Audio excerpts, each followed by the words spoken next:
Hello everybody, welcome to Civil Stab. So in our lecture series of previous year questions, we are discussing the subject of modern Indian history और आज हम एक नया topic शुरू करने जा रहे हैं that is the developments under British rule. तो ब्रिटिशर्स के टाइम पर जितने भी टाइम पर ब्रिटिशर्स ने रूल किया था इंडिया पर, उस टाइम पर इंडिया में क्या क्या डेवलपमेंट्स हुए थे वो सारे हम इस वीडियो में पढ़ेंगे। तो अभी तक हमने इन टॉपिक्स को कवर कर लिया है जो है revolt of 1857, charters and acts और फ्रीडम स्ट्रगल से रिलेटेड जो 3 टॉपिक्स थे उसको भी हमने कवर कर लिया है और इंडियन नेशनल कांग्रेस और उसके जो इम्पोर्टेंट सेशंस थे उनको भी हमने ऑलरेडी कवर कर लिया है। और आज हम डेवलपमेंट्स अंडर ब्रिटिश रूल को स्टार्ट करने जा रहे हैं। तो बहुत ही सारे डेवलपमेंट्स हुए थे ब्रिटिश रूल के टाइम पर और उससे बहुत सारे क्वेश्चंस भी आए हैं। अराउंड 19 क्वेश्चंस आए हैं लास्ट 23 ईयर्स में। तो इसीलिए हमने इस टॉपिक को 2 पार्ट्स में डिवाइड कर लिया है। तो पहले पार्ट में हमने एजुकेशन में जो जो डेवलपमेंट्स हुए थे उनके बारे में पढ़ेंगे और सेकंड पार्ट में और बाकी जो डेवलपमेंट्स हुए थे हम उनके बारे में डिस्कस करेंगे। सो आज हम पार्ट 1 शुरू करने जा रहे हैं। So let's start with the video. This question came in the prelims of 2018। तो अभी जो रीसेंट प्रीलिम्स हुआ था उसी में ये वाला क्वेश्चन आया है और इसमें पूछा गया है कि एक तरफ तो हमारे पास इंस्टीट्यूशंस के नाम दिए गए हैं जो कि एजुकेशनल इंस्टीट्यूशंस हैं और दूसरी तरफ उन इंस्टीट्यूशन के फाउंडर्स के नाम दिए हुए हैं और हमें बताना है कि इनका जो मैच है वो करेक्टली पेयर्ड है कि नहीं, यानी जो इनका पेयर है वो करेक्टली मैच्ड है या नहीं। तो Sanskrit College at Banaras William Jones, second Calcutta Madrasa Warren Hastings and Fort William College Arthur Wellesley. तो हमने वॉरेन हेस्टिंग्स के बारे में पहले प्रीवियस स्लाइड्स में पढ़ रखा है और उसमें हमने देखा कि जो वॉरेन हेस्टिंग्स थे उन्होंने कैलकाटा मदरसा का फाउंडेशन किया था जिसको बाद में आलिया मदरसा के नाम से भी जाना गया और जो कि बाद में कन्वर्ट होकर आलिया यूनिवर्सिटी बन गई थी। तो सेकंड के बारे में हमने पढ़ रखा है। तो जो सेकंड वाला है that is correctly matched pair. और हमने लॉर्ड वेलेस्ली के बारे में भी पढ़ा था और हमने देखा कि जो लॉर्ड वेलेस्ली थे उन्होंने फोर्ट विलियम कॉलेज का एस्टैब्लिशमेंट किया था कैलकाटा में 1800 में। लेकिन हमारे पास एक क्वेश्चन अराइज होता है यहाँ पर कि जो लॉर्ड वेलेस्ली थे उनका नाम क्या था। तो यहाँ पर हमारे पास मेंशन्ड है आर्थर वेलेस्ली, लेकिन जिस लॉर्ड वेलेस्ली ने फोर्ट विलियम कॉलेज का एस्टैब्लिशमेंट किया था that was not Arthur Wellesley, that was Richard Colley Wellesley. So ये वाला जो स्टेटमेंट है ये बहुत ही ज़्यादा ट्रिकी है। आप एग्जाम में इसको गलत कर सकते थे क्योंकि जब हम पढ़ते हैं तो वी रीड लाइक कि फोर्ट विलियम कॉलेज का फाउंडर थे लॉर्ड वेलेस्ली, लेकिन यहाँ पर हमें ध्यान देना है कि वो कौन से लॉर्ड वेलेस्ली थे। Okay guys, so don't be confused about this. तो जो हमारा थर्ड है वो वाला जो हमारा पेयर है वो इनकरेक्ट है। तो हमें पता है कि सेकंड करेक्ट है और थर्ड इनकरेक्ट है। तो हम सी जो ऑप्शन है उसको एलिमिनेट कर सकते हैं और जो डी ऑप्शन है उसको भी एलिमिनेट कर सकते हैं। तो हमें इन सारे पेयर्स के बारे में नहीं पता था, still we eliminated 2 options from here. तो अब हमारा जो आंसर होगा वो होगा या तो ए और या तो B. Now let's see what is the answer. Answer is option B, that is जो कैलकाटा मदरसा है वो वॉरेन हेस्टिंग्स ने बनाया था। Only this pair is correct और ये जो 2 पेयर्स हैं ये इनकरेक्ट हैं। और अब हम जानते हैं इन 2 संस्कृत कॉलेज के बारे में और फोर्ट विलियम कॉलेज के बारे में। तो जो गवर्नमेंट संस्कृत कॉलेज है वो इंडिया का one of the earliest educational institution है जो कि ब्रिटिश ईस्ट इंडिया कंपनी ने बनाया था और ये इस्टेब्लिश हुआ था बनारस में। और कब हुआ था ये 1791 में हुआ था। और इसी कॉलेज से बहुत सारे जो नोटेबल टीचर्स हैं, जो फेमस टीचर्स हैं, वो भी इसी कॉलेज से इमर्ज हुए। लेकिन 1958 में इस कॉलेज को मर्ज कर दिया गया संपूर्णानंद संस्कृत यूनिवर्सिटी के साथ। तो आपको ध्यान में रखना है कि गवर्नमेंट संस्कृत कॉलेज बनारस में एस्टैब्लिश हुआ था, 1791 में हुआ था और 1958 में it merge with Sampurnanand Sanskrit university. और इसके जो फाउंडर हैं वो हैं जॉनथन डंकन। तो जो हमसे क्वेश्चन में बोला गया था विलियम जोन्स है वो इनकरेक्ट स्टेटमेंट है क्योंकि इस कॉलेज के फाउंडर इज जॉनथन डंकन। अब हम जानेंगे कैलकाटा मदरसा के बारे में। तो जो कैलकाटा मदरसा है जिसको आलिया मदरसा के नाम से भी जाना गया, जो मैंने आपको पहले भी बताया था, it was one of the earliest state managed educational institutions under the British rule in India. ठीक है, और इसको गवर्नर जनरल वॉरेन हेस्टिंग्स ने फाउंड किया था इन अक्टूबर 1780। ठीक है, लेकिन जो बंगाल गवर्नमेंट है उन्होंने इस मदरसा के ऊपर टुक ओवर कर लिया इन अप्रैल 1782 और ओरिजिनली ये बैठक खाना नियर सील्डा इन कैलकाटा में सिचुएटेड था, लेकिन अभी जो प्रेजेंट है वो वेलेस्ली स्क्वायर 1827 में इसको वेलेस्ली स्क्वायर में शिफ्ट कर दिया गया। तो ये था सब कैलकाटा मदरसा के बारे में। और अब हम जानेंगे फोर्ट विलियम कॉलेज के बारे में, जो कि लॉर्ड वेलेस्ली ने स्टैब्लिश किया था। और जो लॉर्ड वेलेस्ली ने इस्टेब्लिश किया था उनका नेम था रिचर्ड वेलेस्ली। तो ये बहुत ट्रिकी था जो हमसे क्वेश्चन में पूछा गया। और ये जो इसकी फाउंडेशन हुई थी 1800 में, 10 जुलाई 1800 को, with in fort William complex in Calcutta. तो अब यह है कि इसकी जो इस्टेब्लिशमेंट की जो फाउंडेशन का जो लॉ पास हुआ था वो 4 में 1800 का हुआ था। और इस डे की क्या इंपॉर्टेंस है, तो जो 4 में 1800 है, that was the first anniversary of the victory over Tipu Sultan at Seringapatam. तो ये जो इसकी सिग्निफिकेंस है इस डेट की, वो हमारे पास यहाँ पर गिवन है। और ये कॉलेज जो है वो सिविल सर्वेंट्स को ट्रेन करने के लिए खोला गया था। और इसी टाइम पर thousands of books were translated from Sanskrit, Arabic, Persian, Bengali, Hindu, Urdu. तो ये इन लैंग्वेजेस को जो बुक थी उनको इंग्लिश में कन्वर्ट किया गया था इसी इंस्टीट्यूशन में। तो बहुत सारी बुक्स को इसी इंस्टीट्यूशन में इंग्लिश में कन्वर्ट किया गया था। तो this was all about these colleges. आपको ध्यान में रखने हैं, तीनों बहुत ही इंपॉर्टेंट हैं, इनसे और भी क्वेश्चन पूछे जा सकते हैं, जैसा कि आपने देखा कि इसी साल इस पर क्वेश्चन पूछा गया था। Now let's move to our next question. This question came in the prelims of 2001 और इस क्वेश्चन में पूछा गया है कि इनमें से कौन से इंग्लिशमैन ने पहली बार भगवत गीता को इंग्लिश में ट्रांसलेट किया था। और options are William Jones, Charles Wilkins, Alexander Cunningham and John Marshall. Now let's see what is the answer. Answer is option B, that is जो चार्ल्स विल्किंस थे उन्होंने पहली बार भगवत गीता को इंग्लिश में कन्वर्ट किया था।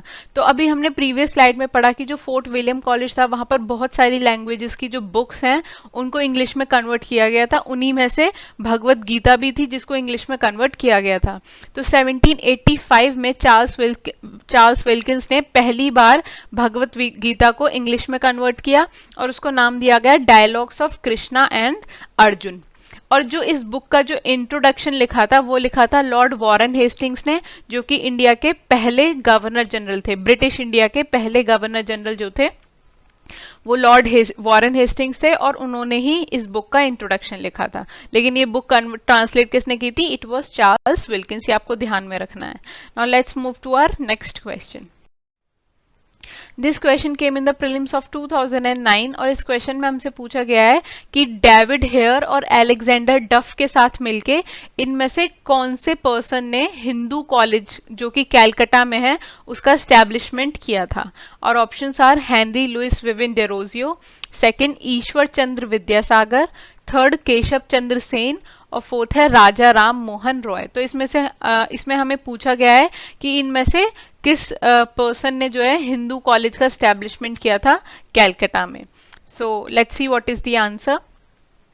Answer is option D, that is Raja Ram Mohan Roy जो थे उन्होंने ही डेविड हेयर और अलेक्जेंडर डफ के साथ मिलकर हिंदू कॉलेज का एस्टैब्लिशमेंट किया था कैलकाटा में। तो अब हम और जानते हैं हिंदू कॉलेज के बारे में। तो अभी हम पहले थोड़ा बैकग्राउंड देखेंगे कि जब सुप्रीम कोर्ट कैलकाटा में स्टैब्लिशमेंट किया गया था 1774 में, ये मैंने आपको पहले भी बताया था कि by the regulating act of 1773। तो रेगुलेटिंग एक्ट में ये बात कही गई थी कि एक सुप्रीम कोर्ट को स्टैब्लिश किया जाए कैलकाटा में, जो कि 1774 में स्टैब्लिश हुआ था। तो बहुत सारे जो हिंदूज थे बंगाल के उन्होंने बहुत ही ईगरनेस दिखाई to learn the English language. उन्हें लगा था हमें भी इंग्लिश लैंग्वेज सीखनी है और ये इफेक्ट था सुप्रीम कोर्ट के स्टैब्लिश होने का। और जो डेविड हेयर थे उन्होंने पहले ही राजा राधाकांत देव के साथ मिलकर इंग्लिश एजुकेशन को इंडिया में इंट्रोड्यूस करने के लिए बहुत सारे स्टेप्स ले रखे थे बंगाल में इंट्रोड्यूस करने के लिए। तो ये वाला कॉलेज जो है वो फॉर्मली 20 जनवरी 1817 को खोला गया। ये आपको डेट जो है वो ध्यान में रखनी है कि हिंदू कॉलेज जो है वो 1817 को इसकी फाउंडेशन हुई थी और इसमें 20 स्कॉलर्स थे उस टाइम पर। और जो फाउंडेशन कमिटी थी कॉलेज की दैट वाज हेडेड बाय राजा राम मोहन रॉय। तो फाउंडेशन कमेटी के हेड थे राजा राम मोहन रॉय। ये हमसे क्वेश्चन में भी पूछा गया था। और अब हम पढ़ेंगे कि कौन कौन इसके फाउंडर्स थे। ओके तो फाउंडर्स थे राजा राम मोहन रॉय जो कि हेड भी थे, Radhakanta Deb, David Hare, sir Edward Hyde East, Baidyanath Mukhopadhyay and Rasamoy Dutt. तो ये जो थे ये सब फाउंडर्स थे हिंदू कॉलेज के। ये बहुत ही ज़्यादा इंपॉर्टेंट हैं क्योंकि match the following type questions में इसी टाइप के क्वेश्चंस आते हैं। जैसे आपसे पूछ सकते थे कि राधाकांत देव जो है वो हिंदू कॉलेज से रिलेटेड है या नहीं, या फिर डेविड हेयर रिलेटेड है या नहीं। तो इस टाइप के क्वेश्चंस बहुत ज़्यादा पूछे जाते हैं। अभी रिसेंटली 2018 में भी पूछे गए थे। तो ये आपको सारे ध्यान में रखने हैं कि ये पर्सन्स जो हैं वो हिंदू कॉलेज से रिलेटेड थे। तो ये जो न्यूली स्टैब्लिश कॉलेज था इसमें ज़्यादातर हिंदू स्टूडेंट्स को इन्वॉल्व किया गया था, एडमिट करते थे, जो कि एफ्लुएंट और प्रोग्रेसिव फैमिली से होते थे, ठीक है। और बाद में इसमें नॉन हिंदू स्टूडेंट्स को भी ऐड किया जाने लगा, जैसे मुस्लिम्स, ज्यूज, क्रिश्चियन और बुद्धिस्ट। तो 1855 में इस कॉलेज का नाम चेंज करके, हिंदू कॉलेज का नाम चेंज करके प्रेसिडेंसी यूनिवर्सिटी कर दिया गया। और अभी रीसेंट टाइम्स में भी इसका नाम प्रेसिडेंसी यूनिवर्सिटी ही है। And we can see the picture here, जो कि इस यूनिवर्सिटी का गेट है। हम देख सकते हैं कि 1817 से 1855 तक इट वाज हिंदू कॉलेज, और फिर 1855 से अभी तक it is presidency college. Now let's move to our next question. This question came in the prelims of 2018 और इस क्वेश्चन में हमसे पूछा गया है कि ये तीन हमारे पास इवेंट्स दिए हुए हैं या फिर लॉज दिए हुए हैं, और इनमें से, इन तीनों में से which of the following led to introduction of English education in India. तो इनमें से कौन कौन से जो स्टेटमेंट्स हैं वो इंग्लिश एजुकेशन के इंट्रोडक्शन में इन्वॉल्व थे इंडिया में। तो पहला है चार्टर एक्ट ऑफ 1813, दूसरा है general committee of public instruction 1823, और तीसरा है orientalist and anglicist controversy. So now let's see what is the answer. Answer is option D, that is ये तीनों ही जो हैं ये these were involved in the introduction of English education in India. तो अब हम जानते हैं इन तीनों के बारे में। तो सबसे पहले हम जानेंगे चार्टर एक्ट ऑफ 1813 के बारे में। और उसमें लिखा था कि जो चार्टर एक्ट 1813 जो था उसके क्लॉज 43 में ये लिखा था कि जो कंपनी है that is partly undertaking the responsibility of education in India, यानी इंडिया के एजुकेशन का पूरी तरीके से उन्होंने जिम्मेदारी नहीं ली। उन्होंने कहा we are partly undertaking the responsibility of education in India, और इसी के लिए 1 लाख रुपए जो है ईयर मार्क भी किए गए इस चार्टर एक्ट ऑफ 1813 में, ठीक है। लेकिन 1823 तक कोई भी जो कंक्रीट स्टेप्स थे इंग्लिश एजुकेशन को इंट्रोड्यूस करने के लिए इंडिया में वो नहीं लिए गए। और कंपनी जो थी, जो ईस्ट इंडिया कंपनी थी, वो भी बहुत ज़्यादा रिलक्टेंट थी इस मनी को खर्चने के लिए जो 1 लाख रुपये मार्क किए गए थे, क्योंकि कोई डेफिनेट पॉलिसी ही नहीं बनाई गई थी, ना ही कोई एजेंसी थी कि किस तरीके से इस पैसे का एक्सपेंडिचर किया जाए for introducing the English education in India. लेकिन चार्टर एक्ट जो था 1813 का, उसमें क्रिश्चियन मिशनरीज जो थे उनको परमिट कर दिया गया था to propagate English and preach their religion. तो 1813 से पहले जितने भी क्रिश्चियन मिशनरीज थे उनको इंडिया में अलाउ नहीं किया गया था, क्योंकि ब्रिटिशर्स को लगता था कि वो जो रिलीजन एजुकेशन देंगे इंडिया के लोगों को तो उससे उनके बिजनेस में प्रॉब्लम आएगी। लेकिन by the charter act of 1833 Christian missionaries को इंडिया में अलाउ कर दिया गया। ये बहुत इंपॉर्टेंट फैक्ट है, पूछा जा सकता है, याद रखना है आपको। उसके बाद 1823 में general committee of public instruction को बनाया गया to deal with educational matters. और सबसे ज़्यादा पर्टिकुलरली क्यों बनाया गया कि जो 1 लाख रुपए का सम ईयरमार्क किया गया था चार्टर एक्ट ऑफ 1813 में, उसका एक्सपेंडिचर कैसे किया जाए, ठीक है। तो 1823 में ही एक साथ तीनों प्रेसिडेंसीज, जो 3 प्रेसिडेंसीज थी इंडिया की, बंगाल, बॉम्बे एंड मद्रास वाली, उन तीनों प्रेसिडेंसीज में एक साथ state system of education start हुआ 1823 में, और ये 1833 तक एक्सपेंड होता गया, ठीक है। और जो एजुकेशनल ग्रांट थी उसको भी 1 लाख से बढ़ाकर 10 लाख कर दिया गया पर एनम। ये इंपॉर्टेंट है। और अब हम देखेंगे कि जो general committee of public instruction थी, इन्होंने 1823 से 1833 तक क्या क्या काम किया। तो पहला तो यही था कि जो कैलकाटा का मदरसा था जो वॉरेन हेस्टिंग्स ने एस्टैब्लिश किया था उसको रीऑर्गेनाइज कर दिया गया, और बनारस संस्कृत कॉलेज जो था उसको भी रीऑर्गेनाइज किया गया। और इन्होंने कैलकाटा में 2 संस्कृत कॉलेज को सेटअप किया इस कमेटी ने 1824 में। 2 और कॉलेजेस खोले गए आगरा में और दिल्ली में।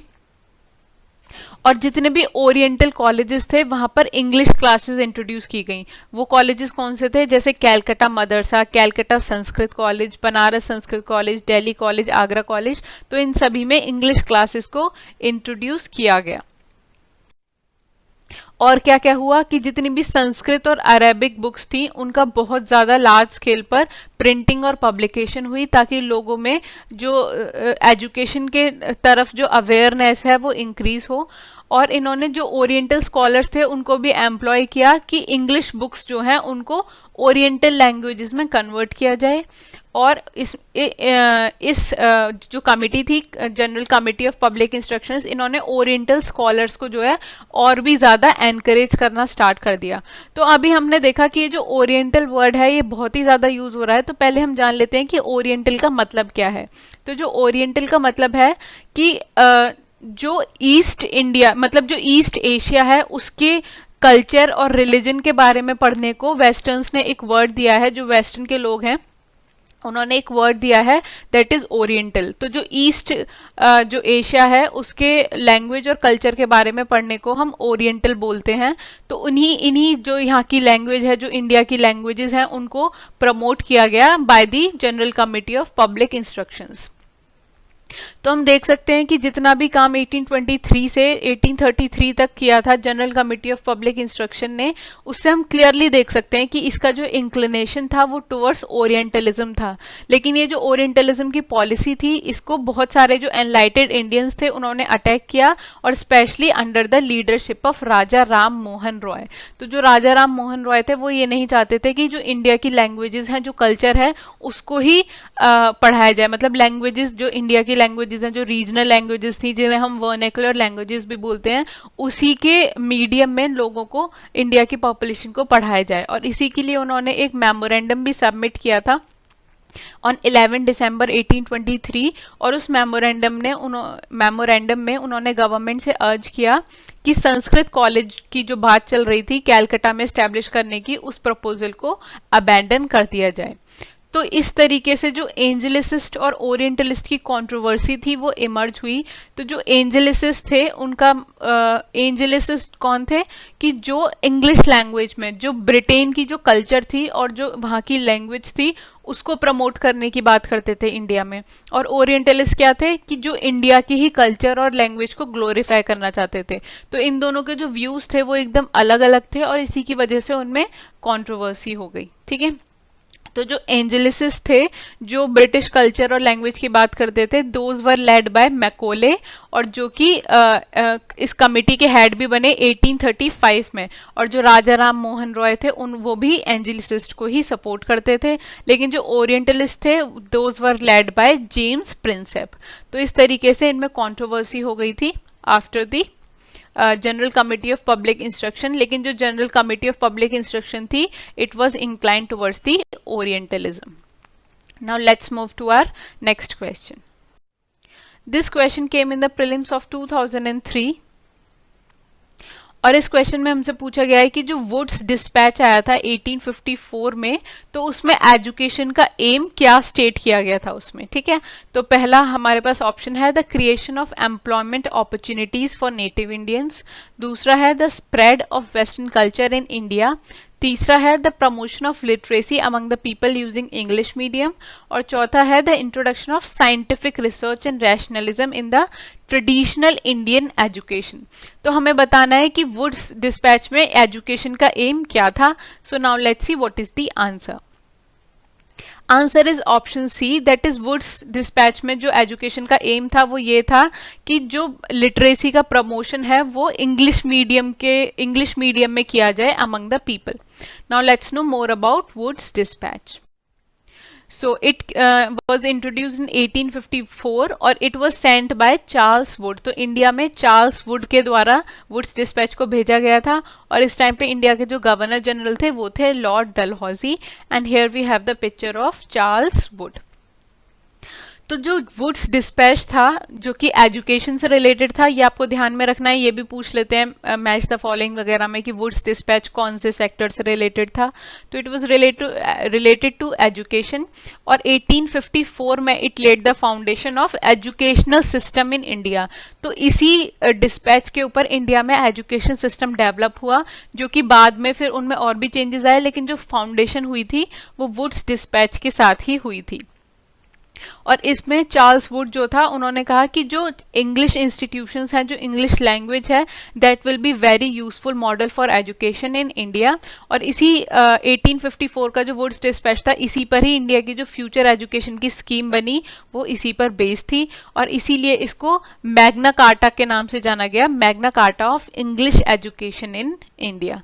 तो अब हम देखेंगे कि क्या क्या ऑब्जेक्टिव्स थे वुड्स डिस्पैच के। तो एक तो वो थे कि जो इंडिया के नेटिव्स हैं, जो इंडिया की पॉपुलेशन है, उन पर जो है वेस्टर्न नॉलेज का असर हो जाए, सो दैट वो भी जो वेस्टर्नर्स हैं, जो ब्रिटिशर्स हैं, उनके हिसाब से थिंक करने लग जाएं। ठीक है, एक तो उनका मोटिव ये था, और दूसरा ये था कि जो इंडिया के लोग हैं उनका मॉरल कैरेक्टर को रेज किया जाए।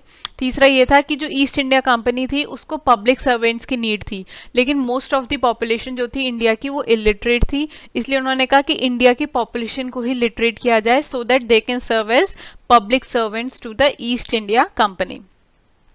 और इंग्लैंड जो था उसको बहुत ज़्यादा आर्टिकल्स की सप्लाई की भी नीड थी, लेकिन जो इंडिया की पॉपुलेशन थी वो स्किल्ड लेबर नहीं थी, देवर अनस्किल्ड लेबर। तो उन्होंने सोचा कि इंडिया के लोगों को भी एजुकेशन प्रोवाइड की जाए, so that they can serve to the Britishers and they can also supply many articles which Britishers use to need. ठीक है, तो ये ऑब्जेक्टिव्स थे कि इसीलिए जो है ब्रिटिश एजुकेशन को और इंग्लिश एजुकेशन को इंडिया में इंट्रोड्यूस किया गया। तो हम देखेंगे कि जो वुड्स डिस्पैच था उसमें क्या क्या रिकमेंडेशंस दी गई थी। तो सबसे पहली बात तो ये है कि उसमें रिस्पॉन्सिबिलिटी का एक्सेप्टेंस किया गया, यानी ब्रिटिशर्स जो हैं, जो ब्रिटिश गवर्नमेंट है, उन्होंने अपनी रिस्पॉन्सिबिलिटी एक्सेप्ट की कि इंडियंस को एजुकेट करने की रिस्पॉन्सिबिलिटी हमारी है, और इसी से उन्होंने इंग्लिश एजुकेशन की फाउंडेशन की इंडिया में। एक DPI ऑफिस का एस्टैब्लिशमेंट किया गया। तो इससे पहले जो बोर्ड ऑफ कंट्रोल था एजुकेशन के लिए, उसको तो एबॉलिश कर दिया गया, और उसकी जगह डायरेक्टर ऑफ पब्लिक इंस्ट्रक्शंस करके एक ऑफिस खोला गया, और वो हर स्टेट में एस्टैब्लिश किया जाएगा, ऐसा भी प्रोविजन आया। यूनिवर्सिटीज को एस्टैब्लिश करने की बात कही गई प्रेसिडेंसी टाउन में। तो जो 3 प्रेसिडेंसी टाउन्स थे उनमें यूनिवर्सिटीज को एस्टैब्लिश करने की बात की गई, और साथ में जो मीडियम ऑफ इंस्ट्रक्शन है एजुकेशन का, वो किया गया कि वो इंग्लिश होना चाहिए। तो जो लॉर्ड मैकॉले थे उनका भी यही व्यू था कि इंडिया में इंग्लिश एजुकेशन को इंट्रोड्यूस करना चाहिए, तो वो एक्सेप्ट कर लिया गया चार्ल्स वुड डिस्पैच में। ठीक है, लेकिन हमें यहाँ पर ध्यान देना है कि जो इंग्लिश लैंग्वेज का जो मीडियम है, वो इन्होंने सारे जो लेवल्स हैं एजुकेशन के उन पर सब पे इम्प्लाई करने की बात नहीं की। उन्होंने कहा कि जो प्राइमरी स्कूल है वो तो वर्नैक्युलर लैंग्वेजेस में ही होगा, यानी जो मदर टंग होती है, जो रीजनल लैंग्वेज होती है, उसी में ही प्राइमरी स्कूल्स में पढ़ाया जाएगा, और जो हाई स्कूल होगा उसको एंग्लो वर्नैक्युलर में पढ़ाया जाएगा, यानी इंग्लिश के साथ, रीजनल लैंग्वेज के साथ इंग्लिश को मिक्स करके पढ़ाया जाएगा। और लेकिन जो कॉलेजेस होंगे वहाँ पर इंग्लिश मीडियम जो होगा वो मीडियम ऑफ इंस्ट्रक्शन होगा। तो ये आपको ध्यान में रखना है, आपको कंफ्यूज बिल्कुल भी नहीं होना है। इंग्लिश लैंग्वेज सारे लेवल्स पे नहीं थी, it was only on college level according to Wood's dispatch. उसके बाद ग्रांट इन एड सिस्टम को इंट्रोड्यूस किया गया, जिसमें इंडियन एजुकेशनल इंस्टीट्यूशंस को ग्रांट इन एड सिस्टम देने की बात की गई, सो दैट जो प्राइवेट एंटरप्राइजेज हैं वो भी एनकरेज हो यहाँ पर अपना एक्सपेंशन करने के लिए। ठीक है, टीचर्स को ट्रेन करने की बात की गई, यानी ये उन्होंने कहा कि टीचर्स को भी ट्रेन करना बहुत ज़रूरी है, कि अगर हम स्टूडेंट्स को ट्रेन करना चाहते हैं तो उससे पहले we have to train the teachers. और उन्होंने ये भी रेकमेंड किया कि जो स्कूल टीचर्स हैं उनको सफिशिएंट सैलरी दी जाए, सो दैट उनके पास इंसेंटिव हो to teach the students in a better way. ठीक है, अब हम देखेंगे कि विमेन और मुस्लिम एजुकेशन के बारे में क्या कहा गया वुड्स डिस्पैच में। तो उस टाइम पर जो इंडियंस थे वो बहुत ज़्यादा इलिटरेट थे और वो बहुत ऑर्थोडॉक्स भी थे, तो इसीलिए ब्रिटिश गवर्नमेंट ने जो है फीमेल्स के एजुकेशन के में कोई भी इंटरेस्ट नहीं लिया, लेकिन रिलीजन के बेस पे उन्होंने एक पॉलिसी बनाई स्ट्रिक्ट न्यूट्रलिटी की, यानी रिलीजन के बेस पे कोई भी डिस्क्रिमिनेशन नहीं किया जाएगा, सारे रिलीजन्स को इक्वल ट्रीट किया जाएगा और स्ट्रिक्ट न्यूट्रलिटी शो की जाएगी in education system. Vocational education पर भी बहुत ज़्यादा फोकस किया वुड्स डिस्पैच ने, और उन्होंने कहा कि वोकेशनल कॉलेजेस और स्कूल्स खोले जाएं सो दैट जो लोग हैं उनके पास जो स्किल्स आ जाएं, so that Britishers can use them in supply of goods that they needed. Mass education जो है उस पर भी डिस्पैच ने एडमिट किया कि जो मास एजुकेशन है उसको नेग्लेक्ट किया जा रहा है और गवर्नमेंट जो है वो सिर्फ हायर एजुकेशन पे, यानी जो हायर क्लासेस हैं उन्हीं की एजुकेशन पे ध्यान दे रही है। तो वुड्स डिस्पैच में ये भी किया गया कि ये जो अप्रोच है वो we have to change, we have to focus on mass education now. So this was all about the recommendations of Wood's dispatch.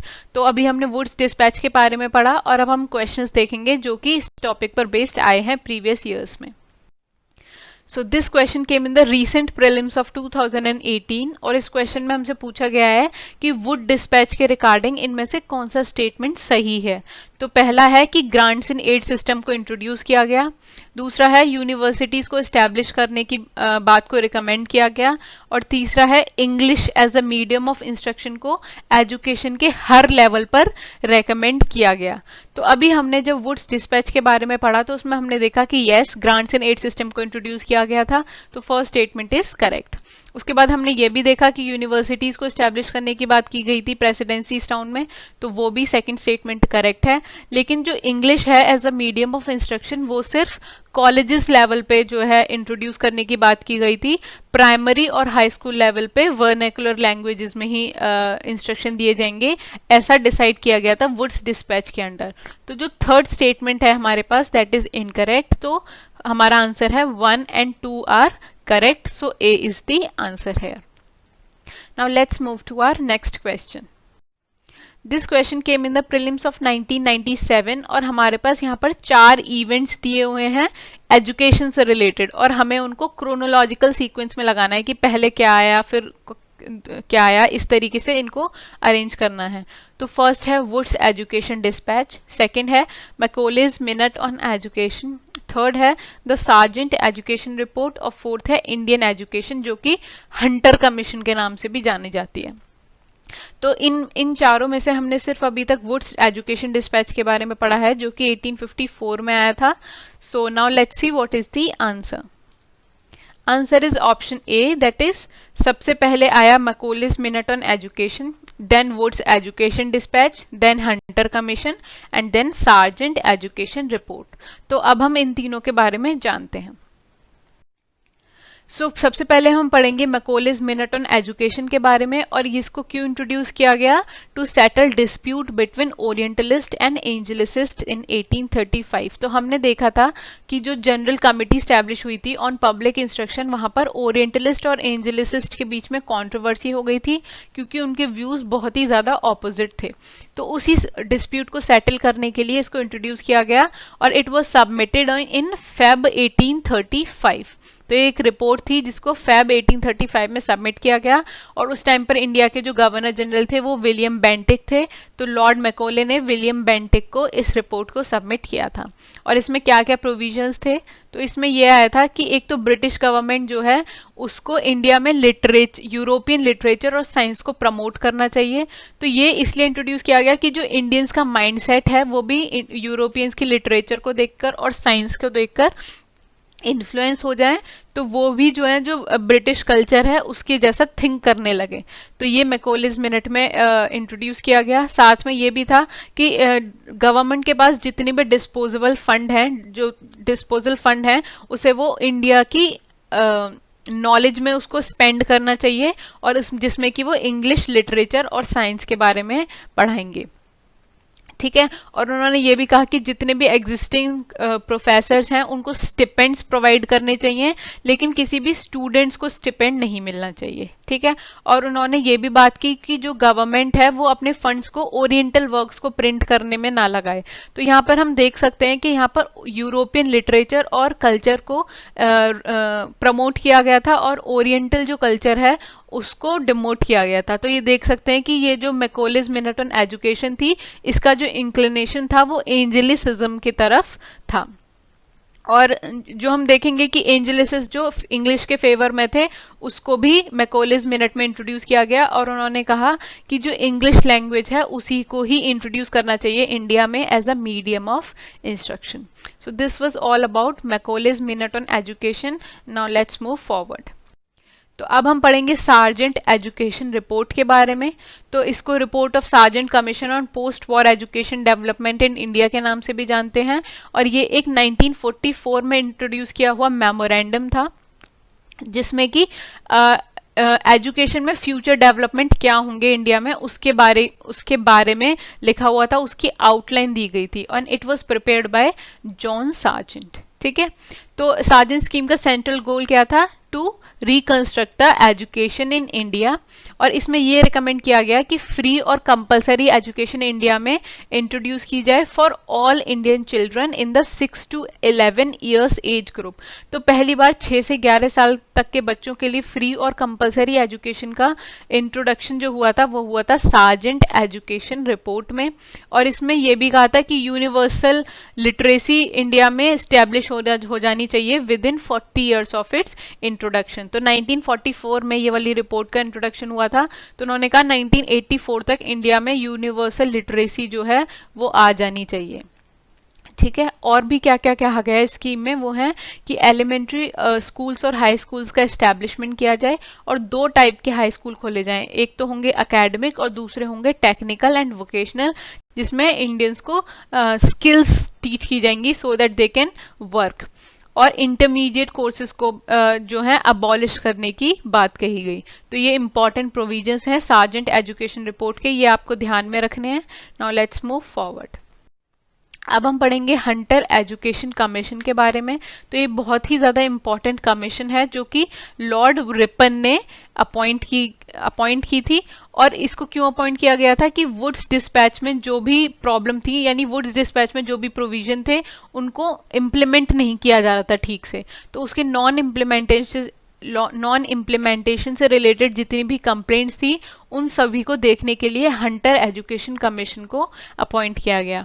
तो यहाँ पर आपको कंफ्यूज नहीं होना है, क्योंकि एक हंटर कमीशन जो है वो जलियांवाला बाग मैसेकर में इंक्वायरी करने के लिए भी इस्टेब्लिश की गई थी, तो दैट वाज डिफरेंट, और ये थी हंटर एजुकेशन कमीशन, ठीक है।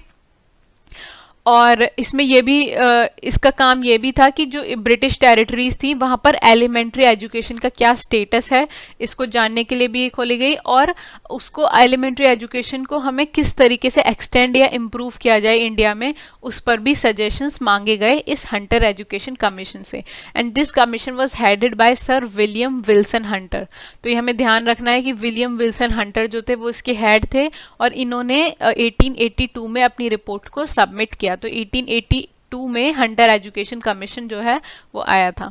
और हंटर एजुकेशन कमीशन जो है उन्होंने उन्होंने रिपोर्ट दी, उसमें क्या सामने आया कि इंडिया में जो प्राइमरी और सेकेंडरी एजुकेशन है उसको बहुत ही ज़्यादा नेग्लेक्ट किया जाता है, और इसीलिए उन्होंने रेकमेंड किया कि प्राइमरी एजुकेशन की जो रिस्पॉन्सिबिलिटी है वो लोकल बोर्ड्स और म्यूनिसिपल बोर्ड्स को मिलनी चाहिए। ये बहुत इंपॉर्टेंट प्रोविज़न है कि प्राइमरी एजुकेशन को लोकल बोर्ड्स और म्यूनिसिपल बोर्ड्स को रिस्पॉन्सिबिलिटी देने की बात हंटर एजुकेशन कमीशन में करी गई थी। और इसके रिकमेंडेशंस क्या क्या थे कि प्राइमरी एजुकेशन जो है उसको एनकरेजमेंट प्रोवाइड किया जाए, ठीक है। और जो सेकेंडरी एजुकेशन है उसको ये रेकमेंड किया गया कि जो सेकेंडरी स्कूल्स हैं उनको प्राइवेट एंटरप्राइजेस को दे देना चाहिए, और ग्रांट्स एंड एड का सिस्टम जो है उसको भी एनकरेज किया जाना चाहिए, ठीक है। और grants and aid for indigenous school, तो जो इंडिजीनियस स्कूल थे उनको भी ग्रांट एंड एड देने की बात की गई on the basis of payments bye results, ठीक है। सेकेंडरी एजुकेशन में लिटरेरी एंड वोकेशनल ट्रेनिंग देने की बात की गई, और उन्होंने ये भी कहा कि जो फीमेल एजुकेशन है उसके लिए बहुत ही ज़्यादा इनएडिक्वेट फैसिलिटीज़ हैं, यानी जितनी हमें फैसिलिटीज़ की नीड है फीमेल एजुकेशन के लिए वो नहीं है। तो उस पर जो ध्यान पहली बार हंटर एजुकेशन कमीशन में दिया गया, और इसमें यह भी रेकमेंड किया गया कि जो मुस्लिम्स की एजुकेशन है उसको डेवलप करने के लिए स्पेशल अटेंशन पे करनी चाहिए ब्रिटिश गवर्नमेंट को। Okay, so this was all about Hunter Education Commission. Now let's move forward. So this question came in the prelims of 1996 और इसमें इंडियन एजुकेशन से रिलेटेड 4 लैंडमार्क्स की बात की गई है और हमें उनको करेक्ट क्रोनोलॉजिकल ऑर्डर में अरेंज करना है। तो पहला है हिंदू कॉलेज कैलकाटा, दूसरा है यूनिवर्सिटी ऑफ कैलकाटा, तीसरा है एडम्स रिपोर्ट और चौथा है वुड्स डिस्पैच। तो इन चारों में से हमने 2 के बारे में ऑलरेडी पढ़ रखा है कि जो हिंदू कॉलेज है वो 1817 में स्टैब्लिश हुआ था, और जो वुड्स डिस्पैच है, ठीक है, वो कब आया था, वो 1854 में आया था। तो हमें पता है कि जो पहला है वो फोर्थ से पहले अरेंज करना चाहिए, यानी पहले पॉइंट को हमें फोर्थ पॉइंट से पहले अरेंज करना चाहिए। तो जिसमें भी फर्स्ट से पहले है तो वो वाला तो हमारा इनकरेक्ट ही हो जाएगा। तो इस तरीके से हमने डी को एलिमिनेट कर लिया। तो आपने देखा कि हमें सिर्फ 2 के बारे में पता है 4 में से, फिर भी हमने एक ऑप्शन को एलिमिनेट कर लिया है। अब we are remain with 3 options A, B and C. So now let's see what is the answer. Answer is option A कि सबसे पहले जो है वो हिंदू कॉलेज स्टैब्लिश हुआ था, उसके बाद एडम्स रिपोर्ट आई थी, उसके बाद वुड्स डिस्पैच आया था और उसके बाद यूनिवर्सिटी ऑफ कैलकाटा को स्टैब्लिश किया गया था। तो हिंदू कॉलेज और वुड्स डिस्पैच के बारे में हमने ऑलरेडी पढ़ लिया है। Now let's know more about University of Calcutta and Adams report.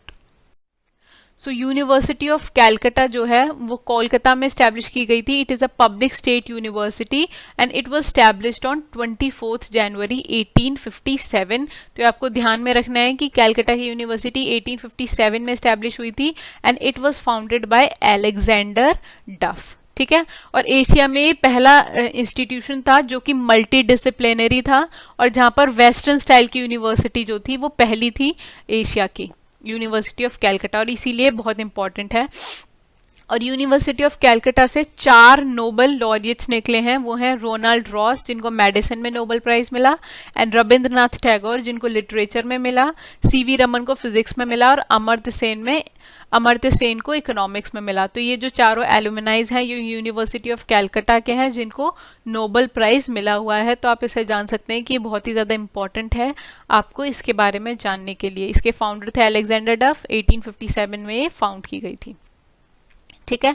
उसके बाद हम एडम रिपोर्ट पर आते हैं।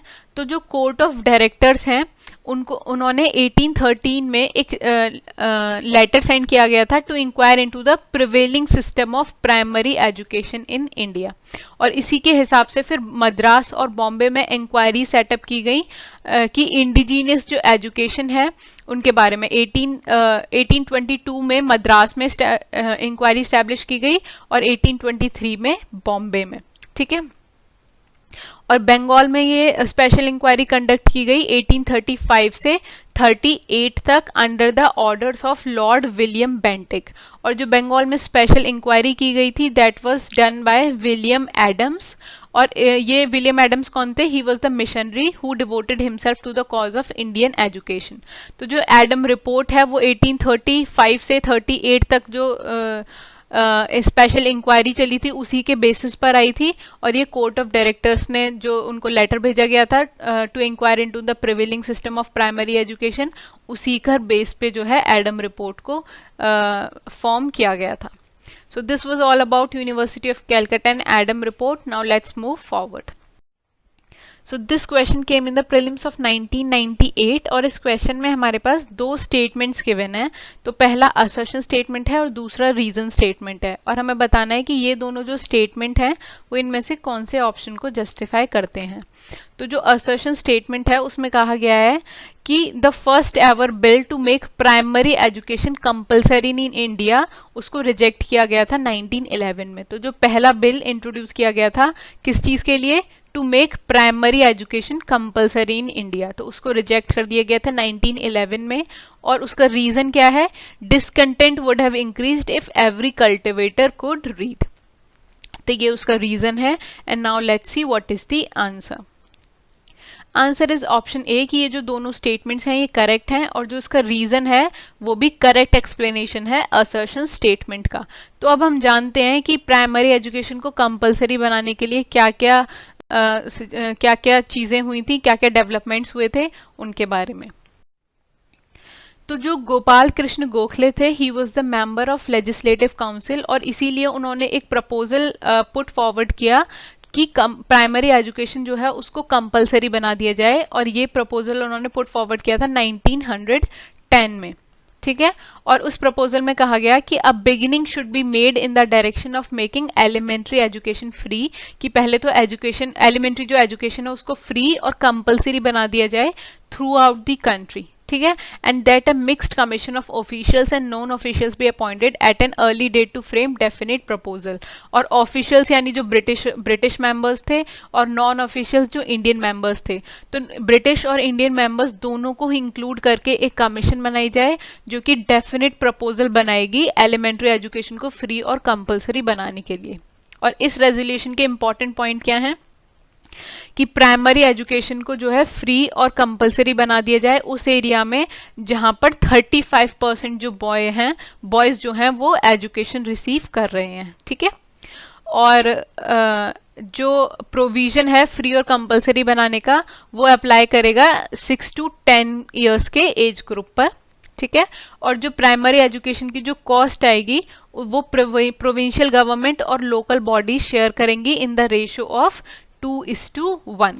तो प्रोविंशियल गवर्नमेंट जो है 2 पार्ट्स प्रोविंशियल गवर्नमेंट उसकी कॉस्ट को इनकर करेगी और 1 पार्ट लोकल बॉडीज इनकर करेंगी। ठीक है, और एजुकेशन डिपार्टमेंट, एक सेपरेट एजुकेशन डिपार्टमेंट को खोला जाए सेंट्रल गवर्नमेंट के अंदर, जो कि प्राइमरी एजुकेशन से रिलेटेड जो है स्कीम्स को ड्रॉ करेगा और फॉर्म करेगा। ठीक है, और एक सेक्रेटरी को अपॉइंट किया जाए to organise, supervise and look after the primary education.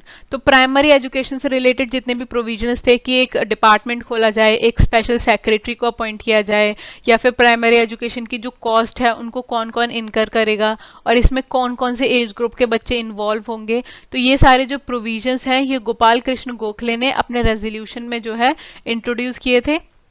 लेकिन ये जो गोपाल कृष्ण गोखले का जो रेजोल्यूशन था, तो गवर्नमेंट ने अश्योर किया कि आप इस रेजोल्यूशन को विड्रॉ कर लो, लेकिन हम इस सब्जेक्ट पर पक्का इस पर जो है इसको कंसिडर करेंगे केयरफुली। ठीक है, तो इसीलिए गोपाल कृष्ण गोखले ने जो है इस रेजोल्यूशन को विड्रॉ कर लिया।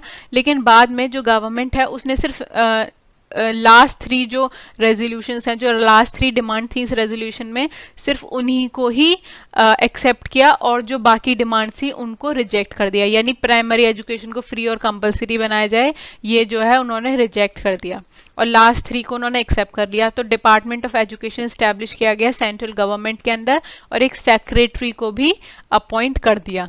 लेकिन जो मेन इशू था कि प्राइमरी एजुकेशन को फ्री और कंपलसरी बनाना है, उसको नेग्लेक्ट कर दिया, इग्नोर कर दिया ब्रिटिश गवर्नमेंट ने। तो हमसे क्वेश्चन में पूछा गया था कि इस रेजोल्यूशन को रिजेक्ट कर दिया था, तो दैट वाज करेक्ट स्टेटमेंट, और उसका रीज़न था कि अगर रिजेक्ट नहीं करते, अगर प्राइमरी एजुकेशन को फ्री और कंपलसरी बना देते, तो जितने भी कल्टिवेटर्स हैं इंडिया को वो भी एजुकेट हो जाते। तो वो रीज़न जो है वो सही रीज़न था उसका, क्योंकि अगर सारे कल्टिवेटर्स एजुकेट हो जाते तो they could have revolted against the British government, और इसीलिए ब्रिटिश गवर्नमेंट ने उस रेजोल्यूशन को रिजेक्ट कर दिया। Alright guys, so this was all about introduction of compulsory primary education in India. So thank you so much guys, this was all about this video, जिसमें हमने development पढ़े हैं Indian education में जो हुए थे ब्रिटिश रूल में। और अब हम नेक्स्ट वीडियो में पढ़ेंगे जो और डेवलपमेंट्स हुए थे ब्रिटिश रूल के टाइम पर इंडिया में। And for more daily updates you can subscribe to our Telegram channel, और अगर आपके पास कोई क्वेरी है तो you can mail us to hello@civilstep.com। तो अगला वाला पार्ट हम नेक्स्ट वीडियो में देखेंगे। Till then good luck for your studies, bye bye.